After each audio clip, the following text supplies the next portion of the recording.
మిత్రులందరికీ శుభోదయం. ఈరోజు మనం తెలంగాణలో జరగబోయే 17 పార్లమెంట్ స్థానాలలో ఎవరు గెలిచే అవకాశాలున్నాయి, ఎవరి మధ్యలో పోటీ ఉంటుంది, ఏ పార్టీకి ఎన్ని స్థానాలు గెలుస్తారు అనే దానిపైన చర్చ కొనసాగిద్దాం. ఇక 17 స్థానాల్లో తీసుకున్నట్టయితే మొదటిగా ఆదిలాబాద్లో కాంగ్రెస్ అభ్యర్థి సుగుణ, ఆత్రం సుగుణ, అలాగే ఆత్రం సక్కు బీఆర్ఎస్, అలాగే గూడెం నగేష్ బీజేపీ. ఇక్కడ త్రిముఖ పోటీగా చెప్పినప్పటికీ కూడా ఆత్రం సుగుణ వర్సెస్ నగేష్ మధ్యనే పోటీ ఎక్కువగా కనబడుతుంది. ఆత్రం సుగుణ వర్సెస్ నగేష్ ఉన్నప్పుడు మాత్రం ఇక్కడ గూడెం నగేష్ బీజేపీ అభ్యర్థి గెలిచే అవకాశాలు కొంచెం ఎక్కువగా కనబడుతున్నాయి. జైరాబాద్కి వచ్చేసరికి సురేష్ షెట్కర్ కాంగ్రెస్ అభ్యర్థి, అలాగే అనిల్ కుమార్ బీఆర్ఎస్ అభ్యర్థి, బీబీ పాటిల్ మనకు బీజేపీ అభ్యర్థి. ఇక్కడ కూడా త్రిముఖ పోటీ ఉన్నప్పటికీ కూడా సురేష్ షెట్కర్ వర్సెస్ బీబీ పాటిల్ మధ్యనే ఎక్కువగా పోటీ కనబడుతుంది. ఇక్కడ కూడా త్రిముఖ పోటీలో కూడా మనకు బీబీ పాటిలే కొంచెం ముందంజలో ఉన్నట్టుగా కనబడుతుంది. ఇంకా మెదక్ వచ్చేసరికి కాంగ్రెస్ అభ్యర్థి నీలం మధు, బీఆర్ఎస్ అభ్యర్థి వెంకట్రామరెడ్డి, అలాగే బీజేపీ అభ్యర్థి రఘునందన్ రావు. ఇక్కడ కాంగ్రెస్ అభ్యర్థి నీలం మధు మాత్రం కొంచెం ప్రభావం అక్కడ ఉండడం వల్ల వెంకటరెడ్డి వర్సెస్ రఘునందన్ మధ్యలో పోటీ ఎక్కువగా ఉంటుంది. రఘునందన్ రావు వర్సెస్ వెంకటరామరెడ్డి ఉన్నప్పుడు మాత్రం Venkatarama Reddy neck to neck fight అయితే కనబడుతుంది. వెంకటరామరెడ్డి వర్సెస్ రఘునందన్ మధ్యలో నెక్ టు నెక్ ఫైట్ కనబడుతుంది. ఒకవేళ ఈ కాంగ్రెస్ ఓట్స్ ఎక్కువగా ఎవరికి ట్రాన్స్ఫర్ అయితే దానిపైనే వెంకటరామరెడ్డి గెలుపు కానీ రఘునందన్ గారి గెలుపు కానీ ఆధారపడి ఉంటుంది. ఇక నల్గొండకు వచ్చేసరికి రఘువీరారెడ్డి కాంగ్రెస్ అభ్యర్థి, అలాగే బీఆర్ఎస్ అభ్యర్థి కృష్ణారెడ్డి, బీజేపీ అభ్యర్థి సైదురెడ్డి. ఇక్కడ మాత్రం కంచర్ల కృష్ణారెడ్డి ప్రభావం కొంచెం తక్కువగా ఉండడం వల్ల రఘువీరారెడ్డి వర్సెస్ సైదురెడ్డి ఉన్నప్పటికీ కూడా మనకు కాంగ్రెస్ అభ్యర్థి రఘువీరారెడ్డి గెలిచే అవకాశాలు చాలా ఎక్కువగా ఉన్నాయి నల్గొండలో. ఇక భువనగిరికి వచ్చేసరికి చామల కిరణ్ కుమార్ రెడ్డి కాంగ్రెస్ అభ్యర్థి, అలాగే బీఆర్ఎస్ అభ్యర్థి క్యామ మల్లేషు, అలాగే బూర నర్సేగౌడ్ బీజేపీ అభ్యర్థి. ఇక్కడ మాత్రం క్యామ మల్లేష్ యొక్క ప్రభావం చాలా తక్కువగా ఉండడం వల్ల కిరణ్ కుమార్ రెడ్డి వర్సెస్ బూర నర్సేగౌడ్ మధ్యలో మాత్రం నెక్ టు నెక్ ఫైట్ మాత్రం కంపల్సరీ కనబడుతుంది. ఒకవేళ చామల కిరణ్ కుమార్ రెడ్డి వర్సెస్ బూర నర్సేగౌడ్ మధ్యలో పోటీ ఉన్నప్పటికీ ఈ యొక్క బీఆర్ఎస్ ఓట్లు ఎవరికి ఎక్కువగా ట్రాన్స్ఫర్ అవుతాయి అనే దానిపైనే వీరిద్దరి యొక్క విజయం ఆధారపడి ఉంటుంది. ఇప్పుడు మాత్రం ఇద్దరి మధ్యలో నెక్ టు నెక్ ఫైట్ గానే ఉంది. బూర నర్సేగౌడ్ వర్సెస్ చామల కిరణ్ రెడ్డి మధ్యలో. ఇక వరంగల్కి వచ్చేసరికి కడియం కావ్య కాంగ్రెస్ అభ్యర్థి, అలాగే సుధీర్ కుమార్ గారు బీఆర్ఎస్ అభ్యర్థి, మన అరూర్ రమేష్ బీజేపీ అభ్యర్థి. ఇక్కడ కూడా సుధీర్ కుమార్ ప్రభావం కొంచెం తక్కువగా ఉండడం వల్ల కడియం కావ్య వర్సెస్ ఆరూరి రమేష్ మధ్యలో పోటీ ఎక్కువగా ఉంటుంది. వరంగల్ మాత్రం కావ్యం కావ్య వర్సెస్ ఆరూరి రమేష్ ఉండడం వల్ల మనకు ఆరూరి రమేష్ మాత్రం కొంచెం ముందంజలో కొనసాగుతున్నట్టుగా కనబడుతుంది.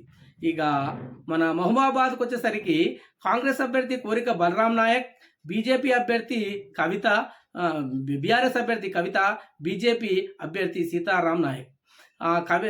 బీఆర్ఎస్ అభ్యర్థి కవిత కావచ్చు, సీతారాం నాయక్ బీజేపీ అభ్యర్థి ఇద్దరు కూడా పెద్దగా ప్రభావం చూపడం లేదు. కాబట్టి ఇక్కడ మాత్రం కోరిక బలరాం నాయక్ సునాయాసంగా గెలిచే అవకాశాలు మాత్రం కాంగ్రెస్ అభ్యర్థి కోరిక బలరాం నాయక్ ఇక్కడ ఈజీగా గెలిచే అవకాశాలు ఎక్కువగా కనబడుతున్నాయి. ఇక పెద్దపల్లికి వచ్చేసరికి కాంగ్రెస్ అభ్యర్థి గడ్డం వంశీ, అలాగే కొప్పుల ఈశ్వర్ బీఆర్ఎస్, అలాగే శ్రీనివాస్ బీజేపీ. ఇక్కడ బీజేపీ అభ్యర్థి శ్రీనివాస్ ప్రభావం ఎక్కువగా లేదు కాబట్టి కొప్పుల ఈశ్వర్ వర్సెస్ గడ్డం వంశీకృష్ణ మధ్యలో పోటీ ఎక్కువగా ఉంటుంది. కానీ గడ్డం వంశీకృష్ణనే ఇప్పటికైతే గెలిచే అవకాశాలు కాంగ్రెస్ అభ్యర్థి గడ్డం వంశీకృష్ణ పెద్దపల్లిలో గెలిచే అవకాశాలు ఇక్కడ ఎక్కువగా కనబడుతున్నాయి. ఇక నాగర్ కర్నూల్లో మన కాంగ్రెస్ అభ్యర్థి మల్లు రవి, బీఆర్ఎస్ అభ్యర్థి ఆర్ఎస్ ప్రవీణ్ కుమార్, బీజేపీ అభ్యర్థి పోతుగంటి భరత్. ఇక్కడ మాత్రం త్రిముఖ పోటీ డి అంటే డిగానే ఉంది. త్రిముఖ పోటీలో చాలా ఎవరు గెలిచినా తక్కువ మెజార్టీతో గెలిచే అవకాశం ఉంటుంది.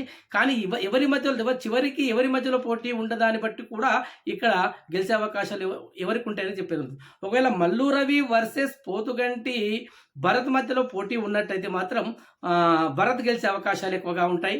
అలాగే మల్లు రవి వర్సెస్ ప్రవీణ్ కుమార్ ఉంటే మాత్రం ప్రవీణ్ కుమార్ గెలిచే అవకాశాలు ఎక్కువగా ఉంటాయి. కాబట్టి ఇద్దరి మధ్యలో చివరికి ఎవరికి పోటీ మిగులుతారన్న దానిపైన ఎక్కువగా దీని మీద ఆధారపడి ఉంటుంది. అలాగే ఇంకా 10 రోజులు సమయం ఉంది ఎలక్షన్స్ కాబట్టి 10 రోజులు ఏమైనా సమీకరణలు చేంజ్ అయితే మాత్రం చెప్పలేము. ఇప్పుడు మాత్రం త్రిముఖ పోటీ మాత్రం కొనసాగుతుంది. మల్లు రవి, ప్రవీణ్ కుమార్, భరత్ ఈ ముగ్గురు మధ్యలో మాత్రం నాగర్ కర్నూలులో త్రిముఖ పోటీ అయితే కనబడుతుంది. ఇక మహబూబ్ నగర్లో కాంగ్రెస్ అభ్యర్థి వంశీచంద్ రెడ్డి అలాగే బీఆర్ఎస్ అభ్యర్థి మన శ్రీనివాస్ రెడ్డి, మన బీజేపీ అభ్యర్థి డికే అరుణ. ఇక్కడ బీఆర్ఎస్ అభ్యర్థి శ్రీనివాస్ రెడ్డి ప్రభావం ఎక్కువగా లేదు కాబట్టి మహబూబ్ నగర్లో వంశీచంద్ రెడ్డి వర్సెస్ డికే అరుణ ఇద్దరి మధ్యలో మాత్రం నెక్ టు నెక్ ఫైట్ మాత్రం ఉంది. ఈ ఇద్దరి బలాబలాలు సమానంగా ఉన్నప్పటికీ కూడా ఈ యొక్క బీఆర్ఎస్ ఓట్లు ఎవరికి ట్రాన్స్ఫర్ అవుతాయి అన్న దానిపైన కూడా వీరిద్దరి విజయము ఆధారపడి ఉంటుంది. ఇప్పటి వరకు ఈ రోజు వరకు ఇంకైతే neck to neck fight Vamshichand Reddy versus DK Aruna మధ్య మాత్రం పోటీ మాత్రం డి అంటే డి అన్నట్టుగా ఉంటుంది. నెక్ టు నెక్ ఫైట్ మాత్రం కొనసాగుతుంది.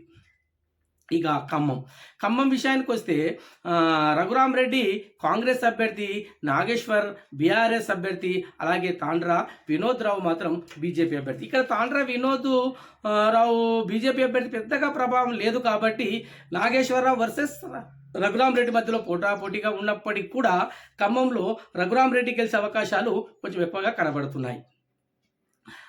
ఇక నిజామాబాద్కి వచ్చేసరికి కాంగ్రెస్ అభ్యర్థి జీవన్ రెడ్డి, అలాగే బాజిరెడ్డి గోవర్ధన్ రెడ్డి బీఆర్ఎస్, అలా బీజేపీకి వచ్చేసరికి ధర్మపురి అరవింద్.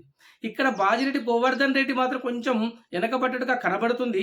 త్రిముఖ పోటీ అనుకున్నారు కానీ బాజిరెడ్డి గోవర్ధన్ రెడ్డి కొంచెం తక్కువగా ఉండడం వల్ల మనకి ఇక్కడ ఏమైపోయింది, జీవన్ రెడ్డి వర్సెస్ ధర్మపురి మధ్యలో పోటాపోటీ ఉన్నట్టు ఉంది. జీవన్ రెడ్డి వర్సెస్ ధర్మపురి పోటీ ఉన్నప్పటికీ కూడా కొంచెం బాజిరెడ్డి వెనుకబడడం వల్ల కొంచెం ఆ ప్లస్ అయ్యి ధర్మపురి అరవింద్ రావు కొంచెం ముందు ఉన్నట్టుగా కనబడుతుంది.